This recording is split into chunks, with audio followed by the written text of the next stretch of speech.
This is the office of John Stone, where he was murdered last night.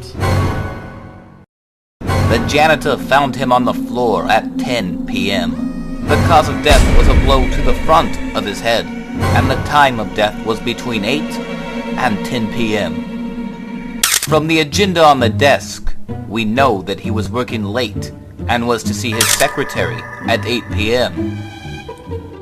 His brother Steve, who was his business partner, at 8:30 p.m. and his lawyer Sam Swade at 9:15 p.m. We have all three of these people here for you to question. We also have Mr. Stone's wife here, as well as the janitor who found his body. Your job is to find out who killed John Stone and how and why they did it. That is, by evidence at the scene and from what you learned from the suspects. You must prove who the murderer is, the motive for the murder, and the method of the murder. Once you know this information, write it on a paper.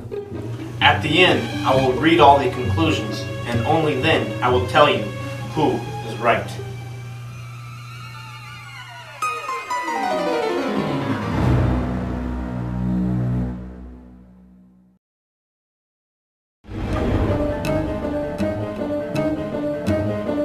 John Stone was in his office at 8 o'clock when his secretary, Ms. Wright, came in. On the counsel of his lawyer, John broke off the relationship with her and let her go as his secretary to avoid being blackmailed. She reacted violently, smashing the picture of John's wife. John came around the desk to try and restrain her, but she pushed him away and hit his head on the aquarium stand. He fell unconscious on the floor, but was not dead. The janitor came in just as John hit his head and fell to the floor. He saw it was an accident and told Ms. Wright to go home and he would make it look like a robbery.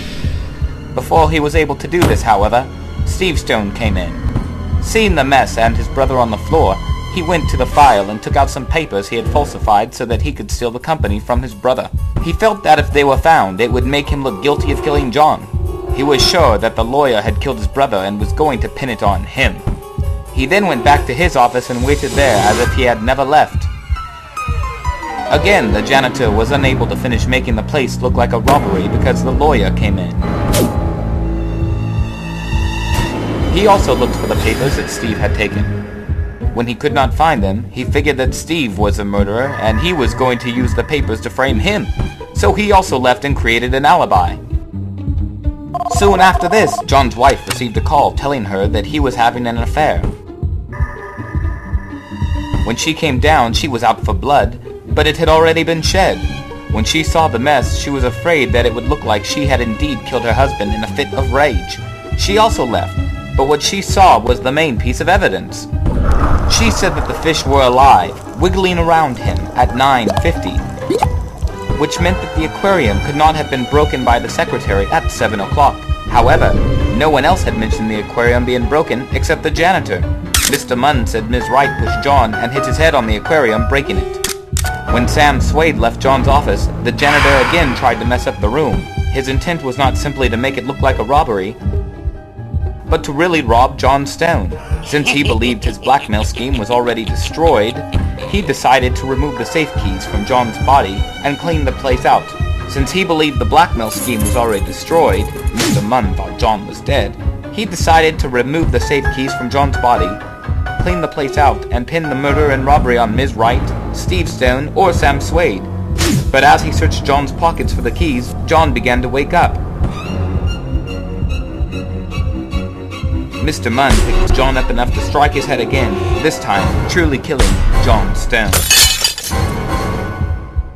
To cover his tracks, he called John's wife and told her John was having an affair. He knew she suspected it and had overheard her threatening John in the office. He did not anticipate that it would be her testimony that put him away.